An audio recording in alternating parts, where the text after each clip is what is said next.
warahmatullahi wabarakatuh. Alhamdulillah wa syukurillah lillahi ta'ala rahmatillahi alaina aina kazal laili hadana kazal bait insyaallah rahmatullahi alaina wa ala nabil karim Muhammad sallallahu alaihi wasallam. Hayya sallimu alaihi Allahumma sholli ala sayyidina Muhammad wa ala ali sayyidina Muhammad. Amma ba'du. Yang saya hormati Bapak Ketua RT, Ketua RW daerah setempat.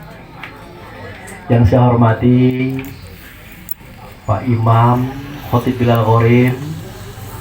Yang saya hormati para pemuka masyarakat, kaum ulama cerdik pandai di dalam negeri. Yang saya hormati bapak-bapak, ibu-ibu, para hadirin rahimakumullah. Insyaallah semuanya dicintai oleh Allah dan Rasulnya. Kita banyak bersyukur kepada Allah.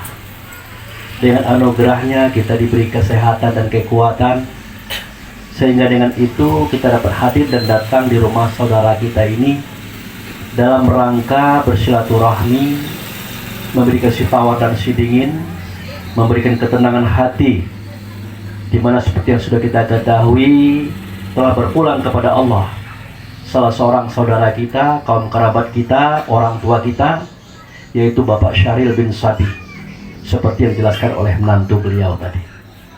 Kemudian salawat dan salam kita persembahkan kepada Rasulullah sallallahu alaihi wasallam.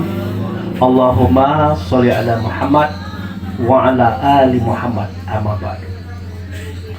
Bapak-bapak, ibu-ibu yang saya hormati, ini adalah hari yang pertama ataupun malam yang pertama untuk takziah diadakan oleh keluarga besar daripada saudara kita ini. Nah, oleh karena itu kita ngajinya santai aja Pak ya. Kebenaran hari tidak hujan bolo, tapi kalau hari mendung agak ngebut dikit. Ya Bu, siap Bu? Langan tuh ulum. Kalau dikasih air jahe tadi ya. Baiklah Bapak Ibu saya hormati, kita akan memulai cerita mati. Nah, itu bahasanya kayak kasar ya. Jadi kita akan memulai cerita tentang kembalinya diri kita kepada Allah Subhanahu wa Ta'ala. Seperti yang sering dibacakan oleh para qori kita atau qori'ah kita, yaitu dalam surah Al-Baqarah tadi sering kita dengar kalimat inna lillahi wa inna ilaihi raji'un. Apa artinya Bu? Apa artinya? Kami datang dari Allah, akan kembali kepada Allah. Iya Pak ya? Setuju Pak? Setuju. Jadi hal ini adalah sebuah rumus. Rumus itu adalah suatu ketetapan yang harus terjadi. Kalau kita datang dari Allah, semestinya memang harus balik kepada Allah. Itu semestinya. Lah kenapa Pak Ustadz ngomong semestinya? Memangnya ada yang tidak balik kepada Allah? Ada. Jawabnya ada Pak. Ada yang tidak balik kepada Allah. Malah dia melenceng ke tempat lain. Nah, itu kan neraka tadi. Nah, kalau dia melenceng kepada Allah, dia akan senang, dia akan bahagia, dia akan enak-enakan gitu lah. Makan, minum, bersenang-senang. Tapi karena dia tidak kembali kepada Allah, dia melenceng ke neraka. Dia masuk ke tempat siksaan, penderitaan. Nah, ini salah siapa? Nah, kita jangan salahkan Allah, jangan salahkan Rasul. Allah dan Rasul itu sangat kasih, sangat penyayang dengan kita. Cuman kita ini secara tidak sadar pun sadar tidak sayang kayak diri kita. Nah, itu. Artinya ada beberapa perintah Allah yang Allah perintahkan kepada kita supaya kita tuh senang hidup di dunia, bahagia hidup di akhirat. Nah, yang itu tidak kita kerjakan. Nah, apa lagi? Cak mana lagi kata Tuhan? Malah kita ngikuti kehendak kita yang justru itu dilarang oleh Allah, dilarang oleh Rasul. Nah, itu yang kita kerjakan. Nah, jadi benar adanya Di antara kita ada yang memang balik kepada Allah lagi, dan ada yang tidak kembali kepada Allah lagi. Dia masuk cemplung ke neraka situ. Bapak Ibu yang saya hormati, baik kita mulai saja menjelaskan siapakah diri kita yang sebenarnya. Nah, kan gitu. Karena kalau kita tidak tahu mana diri kita, nah itu repot juga itu. Jadi seperti yang sering saya sampaikan dalam kajian-kajian takziah, ada sebuah firman Allah yang bunyinya, kullu nafsun dha'iqatul maut tsumma ilaina turja'un. Nah, jadi kalau bahasa kita nih Bu, setiap diri itu pasti merasakan mati, kemudian kepada kamilah kamu dikembalikan. Jadi ayat ini sederhana memang. Sederhananya di mana? Pertama ayat ini pendek. Setiap diri pasti merasakan mati, kemudian kepada kamilah kamu dikembalikan. Akan pendek itu. Tetapi kalau didalami, diselami, terdapat mutiara yang sangat luar biasa. Kenapa sedemikian? Karena pada ayat itu menunjukkan kepada kita bahwa pada batang tubuh yang satu, badan yang satu, terdapat dua diri. Nah itu, ada diri yang mati, ada diri yang kembali. Nah ini yang harus kita tahu dulu, ya Bu ya. Harus tahu dulu tuh. Pertanyaannya Pak Ustadz, diri yang mati itu yang mana? Nah itu. Nah diri yang mati itu itulah yang kita tengok tuh, dia tertelentang, nah dia dimandikan, dia dikafani, dia disolatkan, dia dikuburkan ke dalam tanah. Nah itulah diri yang mati. Aja itu. Nah kalau diri yang kembali, sesuai dengan rumus tadi, dia datang dari Allah, masuk ke dunia, dimasukkan ke dalam tubuh, dipari dalam hati kita, sampai ajal, keluar dari hati, keluar dari tubuh, keluar dari dunia, mestinya balik kepada Allah. Itulah roh. Nah roh itulah diri kita yang sebenarnya. Nah itu harus kita pahami nian itu. Artinya badan kita, jasad kita, tubuh kita yang hari ini nampak, itu hanya casingnya baik. Tahu casingnya? Sarangnya baik, bajunya bangko dia. Nah, jadi badan, tubuh, jasad kita ini hanya casing saja. Yang kita nian itu yang ada di dalam badan itu. Nah itu. Jadi seketika badan tadi sudah mati, dia dimandikan, dikafankan, disolatkan, dikuburkan. Karena dia sudah tidak dimanfaatkan lagi. Pak Ustadz, kalau tidak dikuburkan cak mana? Nah, tidak tahan kita Pak. Ya, jadi penyakit dia. Terutama pihak keluarga, kaum tetangga, lagi perlu ngeri. Ini orang mati tidak dikubur. Nah, lagi dikubur bayi penakut, kita lewat kuburan. Iya Bu? Iya. Ngapa Ibu takut? Kenapa kita takut lewat kuburan Pak? Tapi sebenarnya itulah namun kalau kata orang-orang tua kita itu pola pikir. Kita ini kebiasaan mengikuti pemikiran orang-orang terdahulu yang kira-kira tidak logis. Cobalah sehari-harian kita berkawan dengan dia, bele eloan dengan dia, dia elok ke kita elok dengan dia. Pas dia meninggal, kita sekamar kayaknya lah penakut, lagi dandak lagi. Padahal waktu dia hidup, dia tidak pernah nyentik telinga gitu. Apalagi nang gigit gitu, tidak ada. Bahkan dia baik dengan gitu. Pertanyaannya, kenapa kita takut? Masuk akal tak kira-kira? Tidak masuk akal. Tapi itulah kenyataannya Pak, penakut. Nah, sudah itu kita mandikan, kita kafani, kita sholat, kita kuburkan di pemakaman. Biasanya kita berkunjung ke rumah beliau karena kita rindu kayak dia. Nah, tapi kali ini kita agak penakut datang ke situ. Nah, apa pula masalahnya? Apalagi malam hari. Nah, itu dia. Ada ibu yang berani ke kuburan seorang malam-malam? Tidak ada. Bapak ada yang berani. Ngapa kita takut? Itulah yang disebut dengan pola pikir Pak. Pola pikir yang tidak logis. Tapi nian Pak Ustadz, kami itu pernah dulu lewat di kuburan tuh, ada nian pocong di situ Pak. Nah itu kan, ada nian hantunya, ada dia begini begitu. Nah itu dia. Nah sebenarnya apa yang kita dengar, apa yang kita tengok di tempat-tempat yang kita takuti, itu sebenarnya pemikiran kita Pak. Itu pemikiran kita Ibu. Saya dulu pernah mengalami, waktu itu ya maaf, ada orang yang meninggal gantung diri. Lama lah, ada 3 hari baru ketahuan, baunya luar biasa. Luar biasa, tidak enak gitu. Waktu diturunkan saya melihat itu. Dibopong oleh keluarganya, kalau saya tidak berani motongnya. Kenapa? Ya maaf ya, waktu itu saya belum siap baun itu. Sudah sehari, 2 hari, 3 hari, masih terbaun juga. Masih terbaun juga baun itu. Padahal orang itu tidak ada dekat saya, dialah dikuburkan. Aduh. Timbul pertanyaan, apakah yang menyebabkan saya tercium itu? Bukan orang tua dekat saya, pemikiran saya, perasaan saya, rasa diri saya masih merekam bau itu. Nah, itu juga dengan penengokan. Rasanya kita lewat di batang, bukan batang itu, batang lain langsung nampak. Kenapa nampak? Karena pemikiran kita seperti itu. Nah, itulah yang disebut dengan pola pikir. Jadi apa yang kita pikirkan, itulah yang kita rasakan. Tidak pacak-pacak yang kita rasakan itu nyata. Nah, itu. Makanya kalau ada pocong, kejar tangkap, ambil kainnya, pasti lari dia. Karena tidak logis. Iya, mandi juga beda pacak. Kita yang mandikan, kita yang ngapani, kita yang menyolatkan, kita yang ngantar ke kubur, kita tanam puluh. Jangan dia tidak keluar. Jangankan yang model itu, Pak Didi yang gagal atau di kubur, pacak keluar itu.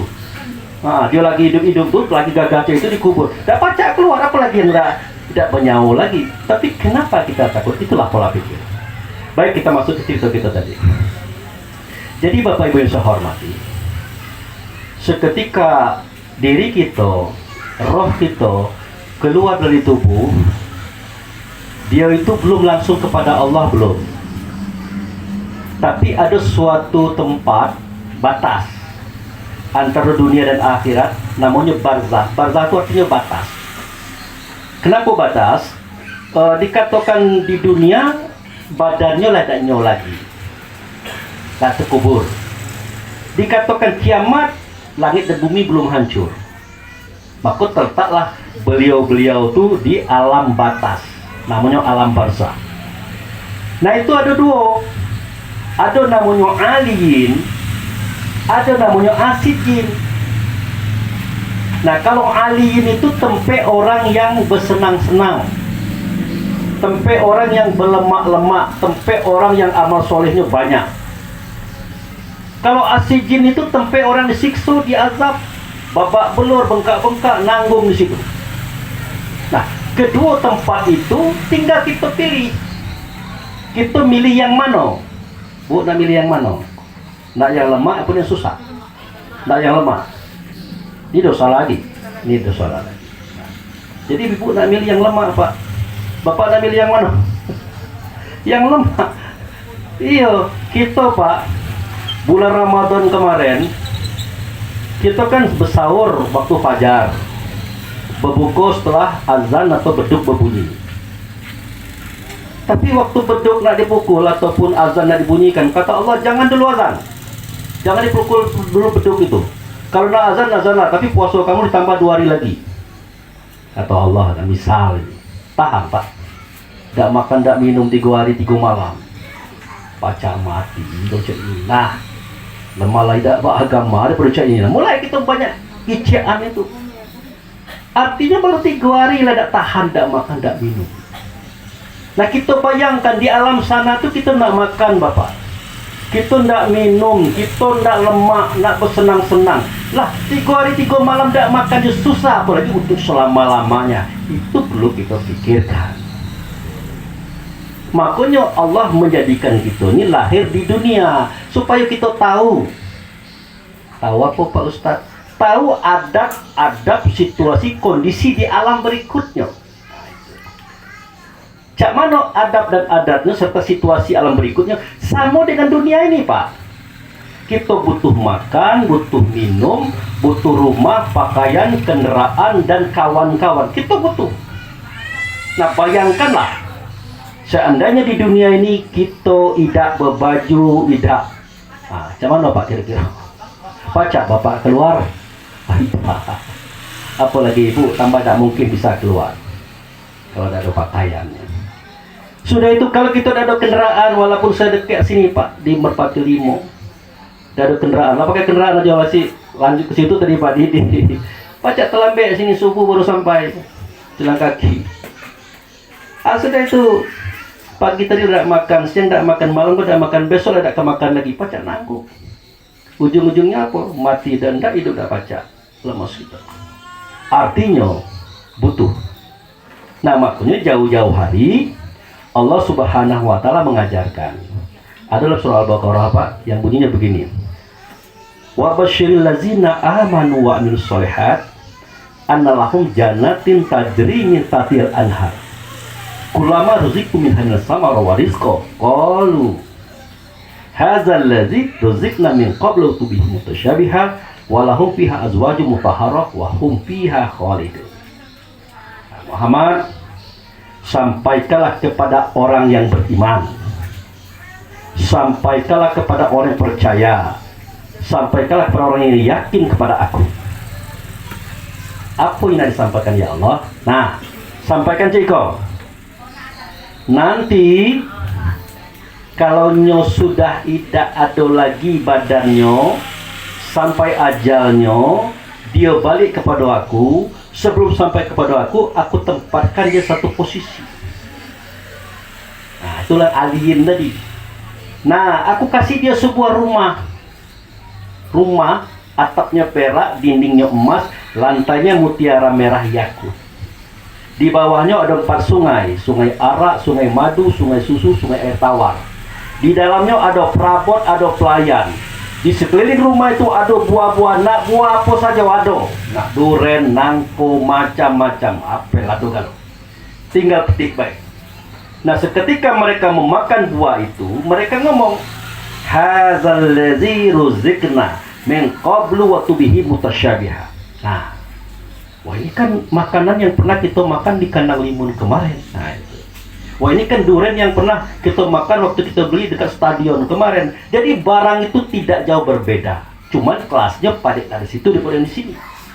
Nah ini menceritakan kepada kita bahwa situasi hari ini nanti itu akan kita temukan di hari berikutnya.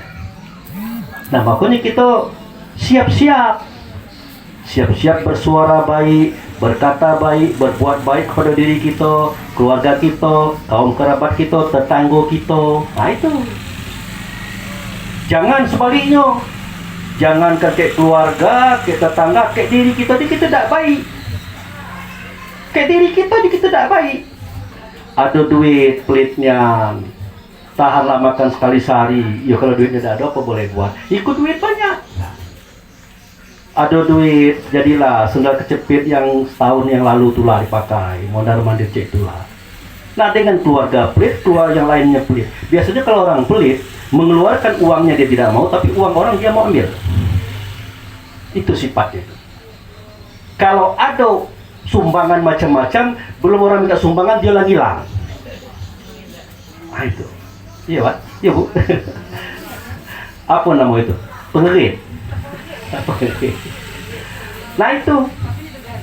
Itu galau. Nah itu. Jadi itulah. Berbuat baiklah kita, suara kita baik, kata kita baik, perbuatan kita baik kepada keluarga, kaum kerabat, semuanya. Tapi ingat Bapak Ibu saya hormati, kebaikan kita itulah yang akan diganti oleh Allah sebagai uang, sebagai tanci atau duit. Nah, itu. Untuk apa? Untuk pembeli fasilitas akhirat kelak. Jadi dengan adanya kebaikan, kebenaran, kemaslahatan yang kita buat di dunia ini diganti oleh Allah dengan uang yang untuk membeli fasilitas akhirat. Kalau bahasa Arabnya ajrun, kalau bahasa kitanya pahalo. Nah, jadi pahalo itu artinya duit akhirat. Nah itu. Cuman itulah kita ini makon jadi kebaikan kita. Kita harus sholat Pak. Kita harus berhubungan dengan Tuhan di dalam sholat. Kalau tidak cek itu, sayang nian. Cobalah, Kalau ada orang menikah, kita sering nolong. Ada orang meninggal, kita tolong. Ada duit, kita bagikan. Kayak orang kita penyantun. Pokoknya tidak ada orang yang mengatakan kita itu tidak baik. Woi, bapak itu baiknya orang. Suka nolong orang, suka membantu orang, empatinya tinggi. Tidak pernah nyakiti orang, kata-katanya bagus, lisannya indah, menyenangkan. Masyarakat kalau disenang kayak dia. Nah, kita perkirakan ala kebanyakan tanci akhirat jemo ini. Nah, tapi sayang 1000 kali sayang. Tidak sholat, Pak. Akibat dia tidak sholat, makanya semua yang sudah dia buat itu menjadi batal, menjadi kosong, gagal dia. Kenapa itu Pak Ustaz? Karena ada hadis Nabi yang mengatakan, inna awala yuhasibu min amali bani adam fil yaumil qiyamah as-salat. Sesungguhnya amal yang pertama kali yang diperiksa oleh Allah tentang amal anak Adam, masalah sholatnya itu dulu. Tidak, Allah tanya kau bersahadat apa tidak? Tidak itu. Kau puasa tak? Kau berzakat tak? Kau haji berapa kali? Tidak itu yang Allah tanyakan. Kau sholat apa tidak? Tidak ya Allah. Nah, kabar. Lah dikijak kaja di pagi ini, maka sholatlah.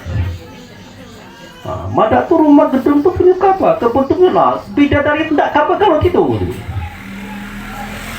Jadi lu mana ya Allah? Dijati di dolaso. Gara-gara kabar itu tidak sholat. Macam nangis gitu Pak. Nah, kejadian ini nanti akan diperlihatkan oleh Allah seketika Israel mendatangi kita. Nah, nanti ibu-ibu didatangi Israel. Percaya Bu? Israel itu malaikat maut. Didatangi, bapak didatangi, ibu didatangi.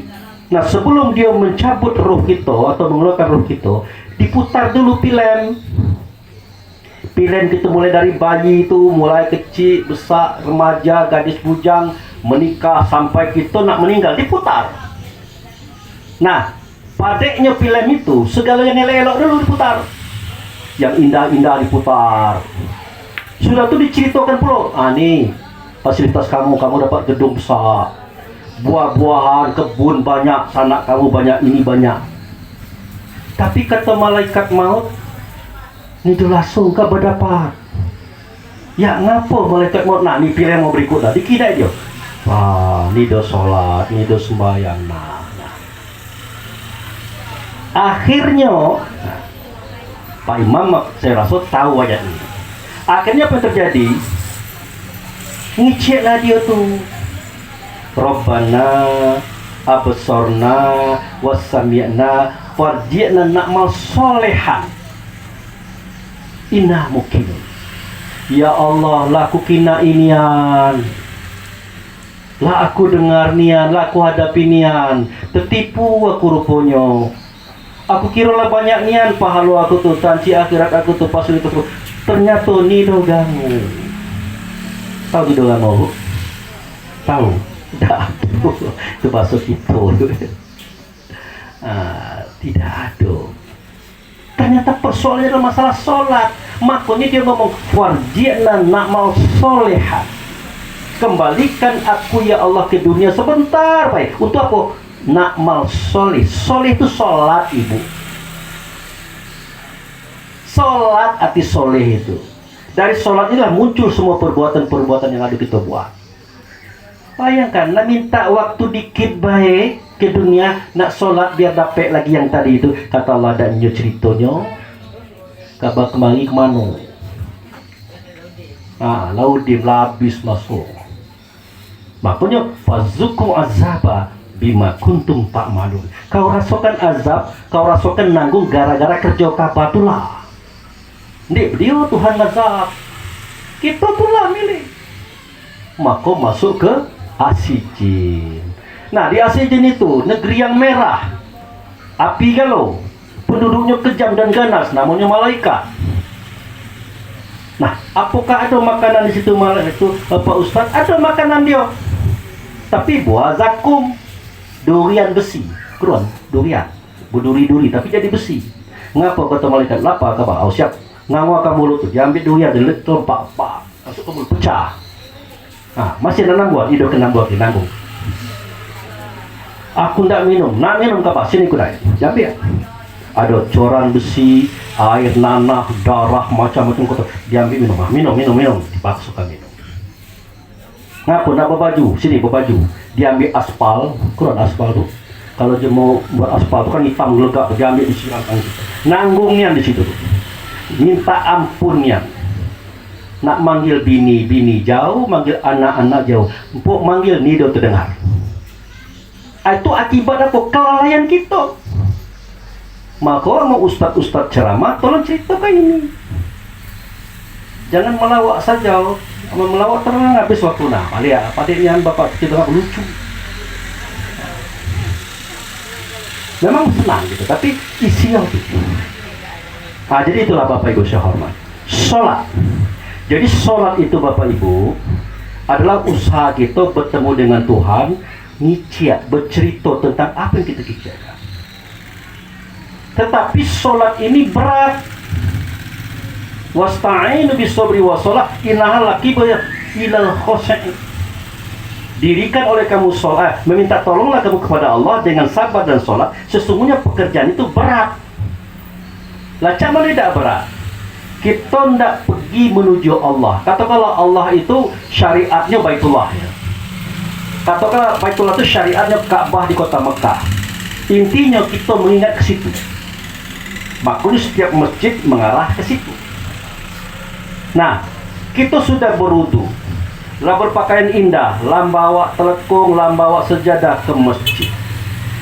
Baru kita ndak takbir Allahu Akbar. Mulai dalam hati ibu itu kira-kira kalau amu warisan topo selek, lontong lotek apu sate. Iya, dalam sholat hijau kalau lontong lotek sate. Akhirnya assalamualaikum warahmatullahi. Ya, nido jadi ke situ. Artinya antara ibu dengan Allah itu masih jauh. Itu pula bapak. Allahu Akbar. Mulai. Nah, kalau nak mancing ke pulau bayangan Pak Didi, kira-kira umpan dia pada apa telur keronggo, apa jangkrik, apa cacing, lama lagi cakap telur keronggo. Assalamualaikum kanan, assalamualaikum kiri. Itu jadi kepada Tuhan. Itulah tiap hari. Kerja itu. Topos Pak Obu. Topos Pak. Topos apa? Karena kita nido dekat. Karena kita nido dekat. Kalau bahasa akrab itu, kalau bahasa Arab tuh nido akrab. Jadi akrab itu asalnya koroba. Koroba itu kurban. Iya Pak Didi. Jadi syariat kurban yang dibuat oleh Allah dan Rasul untuk orang Islam sebenarnya untuk nolong itulah. Untuk nolong kita memudahkan ingatan kita, perasaan kita hadir di hadapan Tuhan. Makanya kita dekat dengan Tuhan. Itulah korban tadi. Jadi kurban itu dalam bahasa kitanya dekat. Nah, ngapain saja itu Pak Ustadz? Nah, itu dia. Batang tubuh kita ini, jasad kita ini terbuat dari 4 anasir. Ya. Ada anasir angin, sifatnya pantang kelintasan, tidak pacak nengok orang kaya dikit, dia mulai iri, tidak pacak nengok orang sukses dikit, dia mulai dengki. Nah, itu anasir angin itu. Sudah itu tubuh kita juga terbuat dari anasir air. Sifatnya pantang kerendahan, nak besak dia tulah, nak padek dia tulah, hebat dia tulah. Sudah tuh batang tubuh kita terbuat juga dari anasir tanah. Sifatnya rakus, pantang kekurangan, punya dia lado, hak dia lado, masih ngambil punya orang. Kemudian tubuh kita juga terbuat dari anasir api. Sifatnya pantang tersinggung, tidak kalah. Nah, inilah angin, air, tanah, api. Unsur itu ada dalam badan kita. Jadi kalau kita tidak mudah dekat dengan Tuhan itu, 4 unsur tadi, ya, angin, air, tanah, api tadi dicapakkan ke tanah. Dicabut jadi badan kita itu, dicapak ke tanah, dikuburkan. Maka hidung ganggu lagi. Lu mana caranya Pak Ustadz? Nah, caranya balik ke cerita Nabi Ibrahim. Nah, Nabi Ibrahim itu tadinya semestinya menyembelih Ismail. Iya bu. Ismail anaknya tuh yang disembelih semestinya diganti oleh Allah dengan kibas atau kambing cara kita nih. Maka dianggap oleh Allah sah. Walaupun Ismail itu jadi dipotong, dengan terpotongnya kibas tadi dianggap sudah menyembelih Ismail. Nah itu juga kita. Caron capak ke anasir angin, air, tanah, api tadi. Caronyo nyembelih kambing, kibas, sapi, kerbau, onta. Makanya kalau kita berkorban, ditengok hewan korban itu, ya, ditengok. Kenapa? Karena pada dasarnya itu diri kita. Dirobek kulit, diputus urat, dipecah tulang, tiba-tiba berhembus seperti angin, mengalir seperti air, kental seperti tanah, merah seperti api. Itulah darah yang harus dikeluarkan, ditumpahkan ke tanah. Bersamaan dengan jatuhnya darah ke tanah, bersama dengan itu juga penyakit hati kita berguyur lengit, berguyur hilang. Nah itu ibu, makanya perlu kita tengok itu. Nah sesudah itu kalau baru kita sholat sunat kurban, minta tolong kepada Allah, ya Allah aku tengok tadi kurban aku nih udah banyak melawan nian. Tapi amu kurban kita mulai nanduk jemo, nyipak jemo, nah itu berarti perangai kita masih itu. Maka jadi kenai. Nah kalau zaman pagi ini Pak, maafnya bukan kita membuka rahasia sejarah, dari Nabi Adam sampai Nabi Muhammad ini dogango dia nyembelih kerbau, nyembelih sapi, nyembelih unta, datu untuk kurban ya, semuanya kambing, kibas. Jadi satu orang satu kambing, biar tahu perangai kita tuh. Nah misalnya kambing Pak Abu Fikri, mulai dikecak, kalau mulai ngamuk, mulai nerajang, mulai nanduk-nanduk jemur, nah berarti Pak Abu Fikri masuk ini. Ketahuan. Pas disembelih darah, tukang sembelih pula kena galau darah. Wah, ketahuan. Tetapi di akhir zaman, para ulama mengambil unsur manfaat. Baguskah? Bagus. Banyak orang dapat daging. Tapi sego nengok perangai siapa ini. Mulai lagi tadi, sapi tadi gak melawan perangai Ka'bah itu. Omaku nih dong, lah mulai bingung kita. Ini perangai siapa? Nah itu maksudnya Pak. Itu tujuan dia. Kalau kita kaji nian. Nah jadi Bapak Ibu saya hormati, kalau sudah berkorban tahun lalu, amu adu tanci hari ini, dia ngapa mulai kurban lagi? Kenapa? Ada takdir. Kita ini mestinya tahun ini tumpah darah. Apa ditabrak motor, ditabrak mobil, apa terkapak pisau. Kalau darah sudah dialirkan hari ini, takdir itu dirubah oleh Allah. Darah kita ini sudah jadi ngalir. Kenapa? Sudah dialirkan oleh kambing kurban tahun ini. Cah itu. Ya Bu? Ada tanci kurban besok? Ada Pak Didi? Ada. Nah itu Bapak Ibu. Jadi silakan daftar kepada pengurus masjid, panitia kurban. Intinya itu. Nah, kalau daging itu tidak perlu Allah itu. Allah tidak membutuhkan darah dan daging hewan kurbanmu itu, tapi aku butuh ketakwaanmu itu, pemahamanmu tentang kurban itu yang minta. Nah, jadi dengan adanya itu, sholat kita lancar, doa kita mantap, maka semua itu menjadi fasilitas yang baik.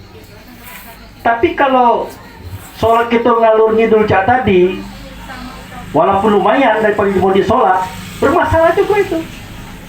Mungkin Bapak Ibu pernah dengar fawailul lil musallin. Aduh. Nah, celakalah orang yang sholat. Nah, orang sholat celaka itu. Kenapa? Nidu jadi sholat. Dalam sholat dia pergi ke Pulau Bayi mancing ikan. Dalam sholat dia membuat snack. Nidu jadi. Nah, celaka jemu ini. Biar dia celaka macam mana? Dia berkorban, dia belajar lagi, macam mana fokus pemikiran ingatan dia kepada Allah di Baitullah. Makanya Ka'bah itu harus ada sebagai tanda tempat kita cantolkan ingatan itu. Nah gitu Bapak Ibu sahabat. Jadi balik ke cerita mati tadi, usahakanlah kita itu masuk ke aliyin, jangan asijin, itu saronya. Tapi ada Bapak Ibu yang saya hormati, yang saya prihatinkan ya. Mudah-mudahan ini penutup pengajian malam ini, jangan lama-lama ceramah. Kita nih amal lah bagus, Sadat sudah, sholat sudah, puasa sudah, zakat sudah, haji lah sudah. Kalau umroh jangan ditanya lah 5 kali, misal kan. Nah, suara bagus, kata bagus, perbuatan bagus, banyak sedekah. Cuman rajin ngupat jemo. Nah, itu dia. Ini masalah juga, Pak. Rajin ngupat jemo. Perasaan kita, nih dong, ngapu ngupat jemo memang salah dia, memang itu nakal, memang itu jahat, memang. Nah, perlu kita ketahui. Allah nih dong peduli, jemo itu jahat, jemo itu nakal, jemo itu bejat, itu di urusan kita. Itu urusan dia dengan Allah. Untuk apa? Untuk kita pelajari. Perangai jemu itu untuk kita pelajari. Nah, efek dari begitu ini, efek itu ini. Bukan jadi konsumsi kita nak sidang rapat cerita ke jemu itu. Kadang-kadang laki ngicek ke, ya mana kue kopi aku nih? Kudai aku ke warung, kudai beli kue. Sampai di warung, lupa laki tadi. Ngupat kudai. Atau laki yang tak nanggung nih, angka berapa dia keluar. Pas balik, kalau mau, itulah mamang bawa kue, itu lamun yang balik. Padahal bukan, kan ngupat itu mau tadi. Jadi terakhir saya sampaikan ada 4 kerugian kita di saat kita ngupat jemu. Pertama, kerugian kita adalah rugi waktu, rugi energi. Ngupat jemu itu pakai waktu, Bu. Yang lucunya ngupat jemu ini waktu panjang tuh tidak terasa. Nah itu, nak nambah lagi gitu. Sudah rugi waktu, rugi energi. Itu satu. Yang kedua, dengan adanya kita ngupati jemu itu tidak berubah jadi baik. Seandainya jemu itu kalau kita upati jadi orang baik, malah kita ngupat saja kerja gitu, biar cepat baik jemu itu. Ternyata tidak. Itu yang kedua. Yang ketiga, biasanya kalau jemu sedang ngupat itu emosinya naik, ya. Emosinya naik, matanya panas, telinga panas, dada panas, otak panas. Kenapa? Belum dia masuk neraka masuk duluan ke dalam badannya. Makanya palanya panas, hatinya panas, perutnya panas kalau emosi. Nah, kolesterol. Bersamaan dengan itu, apa yang terjadi Bapak Ibu? Imun kita menurun, daya tahan tubuh kita menurun. Nah, lah tahu kita nih suka makan makanan siap saji, minuman siap saji. Teh itu kalau kita buat hari ini, besok diminum tidak pacak lagi karena basi. Ada teh empuk seminggu sebulan hidup basi-basi. Ada teh yang berbotol, ada. Nah, jangan nyebutkan nama produk, marah semua. Ada. Kita buat teh hari ini pagi diminum basi, kawan tehnya seminggu sebulan hidup basi-basi. Ada apa? Nah kan gitu. Tanda ada zat kimia pengawet di dalamnya. Belum lagi yang ikan kalengan, daging kalengan, buah kalengan, instan lain banyak itu. Iya, banyak. Kita hobi makan itu. Berarti setiap hari itu kita makan racun galau itu. Nah, suatu ketika racun itu akan mempengaruhi tubuh kita. Tapi kami hobi makan itu Pak Nido, ngapa-ngapa. Nah, kalau imun Bapak masih bagus, imun Ibu masih bagus. Kalaulah banyak ngopek, lama-lama imunnya turun, nah penyakitan. Aku nih bingung nih, kepala aku ini dia sakit terus ini. Lah obat kesini lah, dokter ini maju gila sakit. Nah itu tadi efek dari racun makanan kita tadi. Nah, dikuncilah oleh Allah cerita ini. Kalau Bapak kira, ini kan karangan Pak Fikri aja. Tidak. Dalam Quran diceritakan, fi qulubihim maradun fazadahumullahu maradun. Dalam hati mereka itu ada penyakit, maka aku tambah penyakit itu. Apa penyakit tahu? Benci ngejemau, iri ngejemau, dengki ngejemau, maka kita ngupasi jemau itu. Bertambah penyakit. Karena melimpah-limpah di hati ini, merembetlah dia ke badan, ke fisik, nah, ke jasad kita, makanya kita penyakitan. Gara-gara apa? Itu tadi. Neraka masuk duluan kecil. Nah, jadi itu dijago. Nah, yang keempat kerugiannya kata Rasulullah, dialah jahat, dialah bajingan, dialah diilo, dosa dia pindahan kita Pak. Pindahan kita dosa itu. Lapis dosa dia lagi pahala kita pindahan dia. Nah, Tua pun nggak mau itu. Nah inilah nanti seketika kita tidak mati jadi bahan sesalan, jadi bahan tangisan, nak balik ke dunia lagi, nak bertobat itu tidak mupek lagi. Kenapa lah ketahuan yang persoalan dia. Kata malaikat dia pacagi apa esok tu dapat tu. Jadi itu Bapak Ibu saya hormati, untuk kita selamat dalam kehidupan di dunia sampai ke akhirat nanti, banyak-banyaklah berbuat amal soleh. Nah, tolong dilengkapi dengan sholat. Itu satu. Yang kedua, setelah dapat amal soleh dalam bentuk pahala, ajrun atau uang akhirat tadi, jangan dibuang-buang dengan cara ngupek jemur tadi. Kenapa? Dia akan habis, akan hilang. Sia-sialah pekerjaan kita. Apalagi ibu-ibu ini, pahalanya banyak nian ini. Ibu, anaknya berapa orang ibu? 5 orang. Nah, ibu ini punya anak 5 Pak. Sekali melahirkan anak, kata Rasulullah, kalau dia meninggal itu matinya syahid. Pernah dengar itu Pak? Pernah dengar itu? Syahid itu surga artinya. Berarti ibu sudah 5 kali dapat pahala surga. Mudah-mudahan ibu sholat kan. Ada orang tua anaknya 10 tidak sholat. Ay kasihannya, sayangnya itu. 10 surga lah dapat dengan dia, tapi dia tidak sholat. Akhirnya terbuang saja surga tadi. Itu maksud saya. Itu saja Bapak Ibu yang saya hormati. Tidak perlu nak panjang-panjang lah. Kalau kita berkaji dan pula ibu-ibu gitu yang tua-tua ini ngantuk dia. Hah? Ginda. Malam pagi. Malam pagi ganti gitu ya.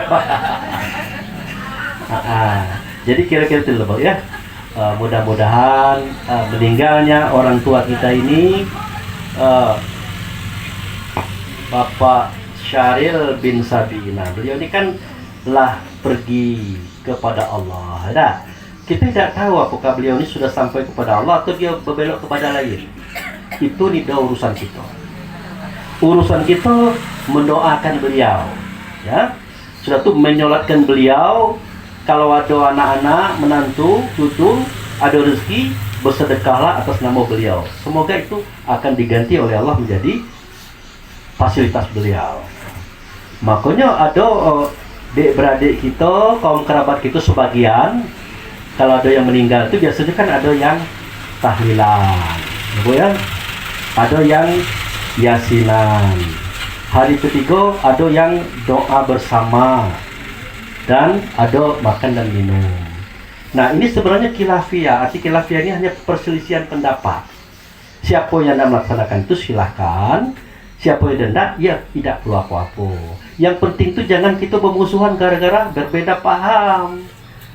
Karena pemahaman itu pencapaian batin. Dia pacak kita nyala ke jemur. Nah, Pak Abu Fikri, kami nak nanya dengan Bapak, mumpung Bapak lagi tegak. Nangwa kata ibu itu tadi. Aku tambah dikit Pak. Apakah tahlil itu dibolehkan dalam Islam? Pertama kali kita harus tahu tahlil itu apa. Tahlil itu kan ucapan. Kalau takbir, Allahu Akbar. Ya. Kalau tahmid, apa? Alhamdulillah.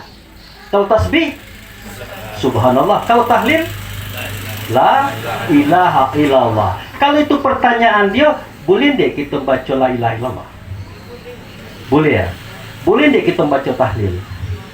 Boleh ya, itu. Bukan cek itu Pak Bu Fikri. Tahlil-tahlil sering dibaca cemau itu yang dia boleh ya. La ilaha illallah boleh ya. Nah, kita buka buku itu kudai, kita kira itu apa isinya. Ternyata isinya Al-Fatihah, Qul huwallah, Qul a'udzu falaq, Qul a'udzu birabbin-nas, Alif Lam Mim, ayat kursi, lillahi ma fis samawati, zikir, sholawat, doa. Nah, dia mana dia salah gitu nah. Dia mana dia benar. Nah, menurut kawan kita yang bertahlil itulah dasarnya. Bukan berarti kita harus maksudkan kita bertahlil kalau tidak. Berdasarkan paham dia bertahlil itulah dasarnya. Nah, itu. Kemudian yasinan. Nah, ini saya buka kak cerita alasan uang itu yasinan. Yasinan Pak Abu Fikri. Kenapa itu ayat lain, itu surat lain, tidak yasinan terus? Nah, saya kirakan itu persoalan mereka. Tobo itu nak baca yasin silakan, baca al-kahfi silakan, nak baca surat al-baqarah panjang itu lajulah, asal ketahan. Artinya itu ada masalah, silakan saja. Ya. Kemudian apa lagi? Makan-makan bersama, berdoa, nikuari, nujuari. Nah, saya jelaskan. Itu adalah sikap daripada keluarga supaya sama-sama mendoakan bapaknya, emaknya yang sudah meninggal. Jadi diundanglah sanak-sanak tuh untuk mendoakan bapak ini, emak ini. Kenapa itu? Boleh jadi anak-anak ini doa ini lancar, dia manjur karena banyak dosa. Cuma ini diungkap ke dia. Diundanglah Pak Imam, jamaah, dia taat-taati, mudah-mudahan dari orang ini ada dinyangkut. Nah, kalau jemaah kita batak dari rumah ke rumah kita, ini dosa lah kita ngasih bantu minum. Nah ya, Pak, kami ini panci banyak, empuk dia banyak, kawan banyak ngasih. Lu mana mau kami buat kue? Ya, kau memang ada buat. Silakan. Nah, itu alasan orang itu, Pak. Nah, jadi nak makai paham ini silakan, ni tidak makai paham ini juga silakan. Yang penting kita jangan beribut. Oke? Jadi begini kita berdoa deh, Pak.